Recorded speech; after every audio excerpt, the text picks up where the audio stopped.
And now, tonight's Tale of Two Billionaires.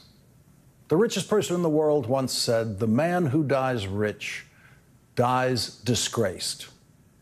No, that obviously wasn't the current richest person in the world who said that. That was Andrew Carnegie in 1889. He created a charitable foundation that has continued to live after him for more than a century and helped fund, among many other things, the best children's programming this country has ever seen on PBS, as well as some healthcare programs for children. As Walter Isaacson reported in his biography on the current richest person in the world, quote, "Musk has shown little interest in philanthropy. Bill Gates tried." Walter Isaacson's book tells the story of Bill Gates, who was once the richest person in the world, trying to convince Elon Musk to give something back, but he got nowhere. Bill Gates has apparently given up on Elon Musk after Elon Musk decided that the United States of America should stop feeding starving children with the excess food that the United States produces and cannot consume. At the same time, Elon Musk has decided that the United States of America should stop providing life-saving medicine to the poorest people in the world, including the poorest children in the world.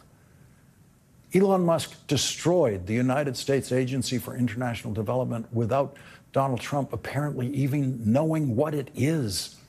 But Donald Trump is the president who empowered the richest person in the world to take food away from starving children, to take food away from starving mothers, starving grandfathers in the current famine in Sudan. In an interview with the Financial Times published today, Bill Gates said, "The picture of the world's richest man killing the world's poorest children is not a pretty one." Let's consider that formulation for a moment from the person who once was the richest person in the world. That's Bill Gates describing the world's richest man killing the world's poorest children. No one voted for that in the last presidential election, but that's what we got. And that's what we gave to the world. The world's richest man killing the world's poorest children. Today is the 25th anniversary of the Gates Foundation, created by Bill Gates and his then wife, Melinda Gates, to give away most of his wealth. On this 25th anniversary of the creation of the Gates Foundation, Bill Gates has announced that he is speeding up giving his money away to the point that he expects the Gates Foundation to spend all of it in the next 20 years and close down. That will mean a surge of funding by the Gates Foundation to important projects around the world that could save the lives of many millions of people. Today, Bill Gates told the New York Times that there might be hope for Elon Musk to someday have a change of heart about charitable giving. Bill Gates said he could go on to be a great philanthropist. In the meantime, the world's richest man has been involved in the deaths of the world's poorest children. People who decide presidential elections, that marginal group of voters, 3, 4, 5% of them, who make up their minds at the end of a presidential campaign based on feelings or a slogan or a TV commercial, cannot know everything they are voting for when they are voting for a presidential candidate. In fact, none of us can know that because the federal government is far too vast and complex for us to be able to anticipate every single decision or choice a candidate might make if that candidate becomes president of the United States. But we now know that a vote cast for Donald Trump in the last election has turned out to be a vote to heap cruelty on starving children and literally take their food away. Bill Gates knows that everything Elon Musk did to the United States Agency for International Development was done in full and complete ignorance. Bill Gates told the New York Times, "You have to go to Africa and see a malaria ward at the height of the malaria season, or you have to see kids who are stunted. And weirdly, the incredible success of the last 25 years is not as visible to people as it should be. But that also means that when people cut these things, will they notice? They cut the money to Gaza province in Mozambique.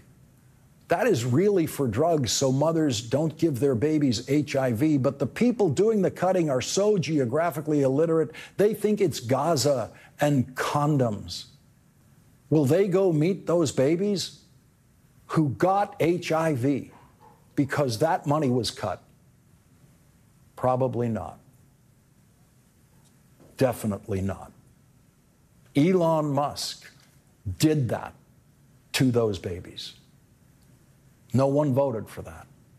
But that is what a vote for Donald Trump has turned into. The New York Times asked Bill Gates, were you surprised by the cruelty? Bill Gates said, the reductions to USAID are stunning. Yes, I did not expect that. I don't think anybody expected that. Nobody expected the executive branch to cut the president's emergency plan for AIDS relief or polio money without the involvement of Congress.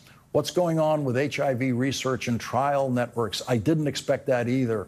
We will do our best to get these things changed. I will be an advocate, but those are real headwinds. I see it as a 4 to 6 year interruption. 4 to 6 years in which Bill Gates, who has been there, sees, quote, the picture of the world's richest man killing the world's poorest children. The Financial Times reports Gates intends to pass on less than 1% of his wealth to his children. He said he was a supporter of a strong estate tax to prevent dynastic wealth and of much more progressive taxation. In explaining his decision to part with his wealth over the next 20 years, Bill Gates, who is 69 years old, said, people will say a lot of things about me when I die, but I am determined that he died rich will not be one of them. There are too many urgent problems to solve. Coming up, Sister Simone Campbell will join us to discuss the Catholic Church choosing its first American Pope today, Pope Leo XIV. That's next.